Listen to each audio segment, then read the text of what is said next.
അഭിവന്യ major arch bishop സൂചിപ്പിച്ചതുപോലെ എറണാകുളം അങ്കമാലി അതിരൂപതയെ ഹൃദയത്തോട് ചേർത്ത് പിടിക്കാൻ തന്നെയാണ് ഇന്നലെ സമാപിച്ച സിനഡ് തീരുമാനിച്ചത്.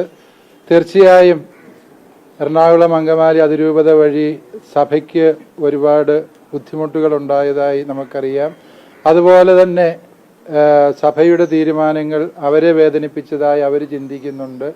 ഈ വിഷയങ്ങളെയൊക്കെയും ശാന്തവും സൗമ്യവുമായ രീതിയിൽ പരിഹരിച്ചെടുക്കുക എന്നുള്ള ഉത്തരവാദിത്വമാണ് സിനഡ് എന്നെ ഭരമേൽപ്പിച്ചിരിക്കുന്നത്.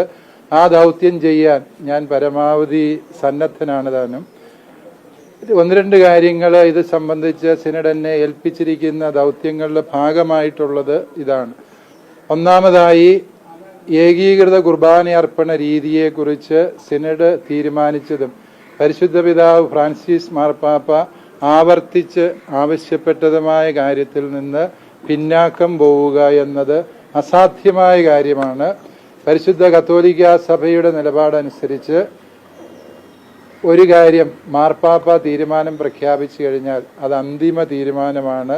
അതുകൊണ്ട് ആ വിഷയത്തിൽ പിന്നോക്കം പോകുന്ന സാഹചര്യം ഇല്ല എന്നുള്ളത് എല്ലാ സഹോദരങ്ങളും സ്നേഹബുദ്ധിയ മനസ്സിലാക്കുക. രണ്ടാമത്തെ കാര്യം, ഈ തീരുമാനം നടപ്പിലാക്കുന്നതിന് പ്രായോഗികമായി കുറേ ബുദ്ധിമുട്ടുകൾ ഈ എറണാകുളം അതിരൂപതയിലെ ബഹുമാനപ്പെട്ട വൈദികരും അൽമായ നേതാക്കളും സിനഡിന്റെ മുമ്പിൽ അവതരിപ്പിച്ചതിന്റെ പശ്ചാത്തലത്തിൽ കഴിഞ്ഞ ജൂലൈ 1-ാം തീയതി ഒരു വ്യവസ്ഥ ഉണ്ടാക്കുകയുണ്ടായി. അതായത് തീരുമാനങ്ങളിൽ മാറ്റമില്ല, പക്ഷേ ഈ ഏകീകൃത കുർബാന അർപ്പണ രീതി നടപ്പിലാക്കുന്നതിനുള്ള ബോധവൽക്കരണത്തിന്റെ ഭാഗമായിട്ട് ഞായറാഴ്ചകളിലെ നിശ്ചിത സമയങ്ങളിലുള്ള വിശുദ്ധ കുർബാനയിൽ ഒരു കുർബാനയെങ്കിലും ചൊല്ലുന്ന വൈദികർക്കെതിരായി മറ്റ് നടപടികൾ ഉണ്ടാവില്ല എന്ന് മുൻകൂട്ടി അറിയിച്ച കാര്യമാണ്. ആ അറിയിച്ച കാര്യം തുടരാൻ തന്നെയാണ് സിനഡ് തീരുമാനിച്ചിരിക്കുന്നത്. അതിൽ മാറ്റമില്ല.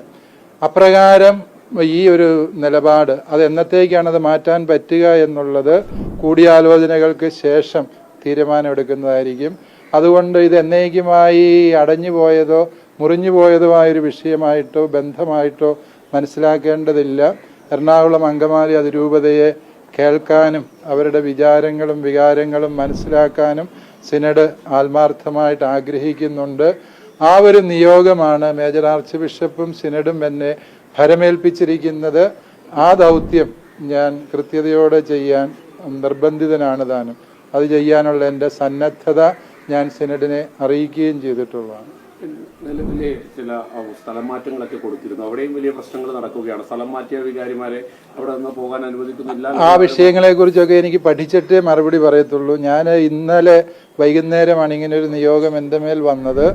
ഇന്ന് രാവിലെ ആയപ്പോഴത്തേക്ക് ഇതിൻ്റെ സങ്കീർണതകൾ മുഴുവനും മനസ്സിലാക്കി ഉത്തരം പറയുക അസാധ്യമാണല്ലോ. അതുകൊണ്ട് ഈ ദിവസങ്ങളിൽ ഞാൻ എല്ലാവരെയും കേൾക്കാൻ ആഗ്രഹിക്കുന്നു.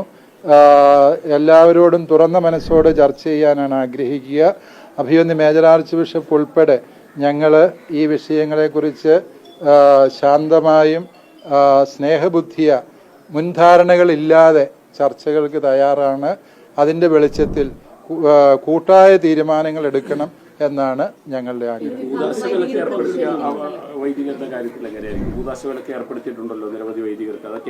പല ഇതും പെൻഡിങ് എൻക്വയറി സസ്പെൻഷൻസ് ആണല്ലോ. അത് അന്വേഷണം പൂർത്തിയാകുന്ന മുറയ്ക്ക് ആ കാര്യങ്ങൾ നടപ്പിൽ വരുത്തുന്നത്.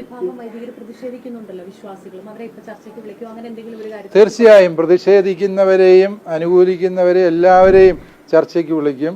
അങ്ങനെ രണ്ട് വിഭാഗങ്ങളായിട്ട് അതിരൂപത പോകരുത്. അതിരൂപത ഒരു മനസ്സോടെ ഒറ്റക്കെട്ടായി നിൽക്കണം എന്നാണ് സിനഡ് ആഗ്രഹിക്കുന്നത്. ആ നിയോഗമാണ് പിതാവ് എന്നെ ഏൽപ്പിച്ചിരിക്കുന്നത്.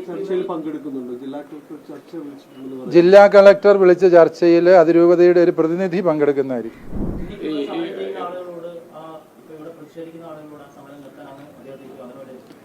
തീർച്ചയായും അവരോട് ഞാൻ സ്നേഹബുദ്ധിയ ആദരണീയനായ മേജർ ആർച്ച് ബിഷപ്പിന്റെ നാമത്തിൽ അഭ്യർത്ഥിക്കുകയാണ്. നിങ്ങൾ ഇങ്ങനെ സമരം ചെയ്യേണ്ട യാതൊരു സാഹചര്യവും ഇല്ല. നിങ്ങളുടെ വിചാരങ്ങളെയും വികാരങ്ങളെയും പൂർണ്ണമായും സിനഡ് മനസ്സിലാക്കുന്നു. ഈ സമരത്തിലൂടെയല്ല നമ്മൾ പരിഹാരം കണ്ടെത്തേണ്ടത്. സമരം അവസാനിപ്പിച്ച് നമുക്ക് സൗഹൃദത്തിൻ്റെ മേശയ്ക്ക് ചുറ്റും ഒരുമിച്ചിരുന്ന് പ്രശ്നങ്ങൾ ചർച്ച ചെയ്ത് പരിഹരിക്കാനുള്ള വഴിയാണ് സിനഡ് തുറന്നു തന്നിരിക്കുന്നത്. അതുകൊണ്ട് ദയവായി സമരങ്ങൾ അവസാനിപ്പിക്കുക എന്നാണ് എനിക്ക് സ്നേഹബുദ്ധിയ പറയാനുള്ളത്. 21 വൈദികർക്കെതിരെ പരാതി കൊടുത്തിരുന്നല്ലോ ഇവിടുന്ന്, സ്വാഭാവികമായും ആ പരാതി എങ്ങനെയാണ് പിൻവലിക്കുന്നുണ്ടോ? അതിപ്പോ FIR ആയെന്നും മനസ്സിലാവുന്നു. അതെല്ലാം ക്രമസമാധാന വിഷയത്തിൽപ്പെട്ട കാര്യങ്ങളാണ്. അത് പോലീസുമായിട്ടൊക്കെ ചർച്ച ചെയ്യേണ്ട വിഷയങ്ങളാണല്ലോ. ഇപ്പോൾ പ്രത്യേകിച്ച് ആരെയും നേരിൽ കാണാൻ ഇപ്പോൾ ഒരു ചർച്ചയുടെ സമയമായിട്ട് ഞങ്ങൾ ഇതിനെ മനസ്സിലാക്കുന്നില്ല. ഇപ്പോൾ വേറൊരു ലക്ഷ്യത്തിനാണ് ഞങ്ങൾ വന്നത്. എന്നാൽ ചർച്ചയ്ക്ക് 100% തുറന്ന മനസ്സോടെ ഞങ്ങൾ സന്നദ്ധമാണ്. അതിന് അവരുടെയും കൂടി സന്നദ്ധത അറിഞ്ഞ ശേഷം ഞങ്ങൾ ക്രമീകരിക്കുന്നത്. ഒരു സർക്കുലർ നേരത്തെ വന്നിരുന്നു, അതായത് ഏകീകൃത കുർബാനയിലേക്ക് മുഴുവൻ പള്ളികളും മാറണം എന്നുള്ളൊരു സർക്കുലർ വന്നിരുന്നു. ആ നിലപാടിൽ ഉറച്ചു നിൽക്കുകയാണ് സഭ നേതൃത്വം. അന്തിമമായ ലക്ഷ്യം അത് തന്നെ, അതിനകത്തൊരു മാറ്റവും ഇല്ല. പക്ഷേ ആ ലക്ഷ്യത്തിലേക്ക് നടന്നെടുക്കുന്നതിനുള്ള ഒരു സാവകാശമാണ് ജൂലൈ 1-ാം തീയതി. ആ സർക്കുലറിന് ശേഷം തന്നെയാണല്ലോ അഭിവന്യ മേജർ ആർച്ച് ബിഷപ്പ് അപ്രകാരം ഒരു വിശദീകരണ കുറിപ്പ് നൽകിയത്.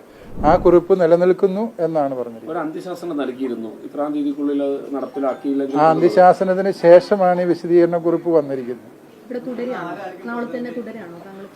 എറണാകുളത്ത് ഞാൻ തുടരുക എന്ന് ചോദിച്ചു കഴിഞ്ഞാൽ ഈ ചുമതല എന്നെ ഏൽപ്പിച്ചിട്ടുണ്ട് എങ്കിലും തലശ്ശേരി അതിരൂപതയുടെ ചുമതലയും എൻ്റെ മേൽ തന്നെയാണ്.